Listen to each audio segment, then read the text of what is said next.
Salutations, I'm Wandell from sWordSmiths, and this is Theological Conundrum, where I ask challenging questions to confront the status quo understandings of the biblical narrative. I'm finding when it comes to religious matters, minds and brains go on vacation, and whatever anyone else has to say far outweighs the minds and education that got us this far in life.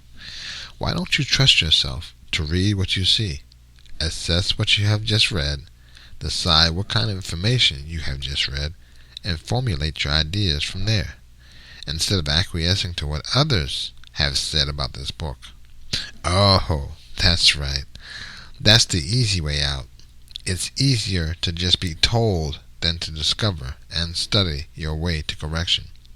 For example, the word resurrect is not defined in the Bible, but every Christian in America, have been influenced by America, can give you a detailed pseudo-definition, and upon further review, you will find it contradicts the text with the doctrine of reincarnation.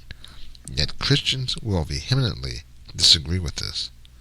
This is a case where what was understood by this term is borrowed knowledge, instead of personal hermeneutical comprehension.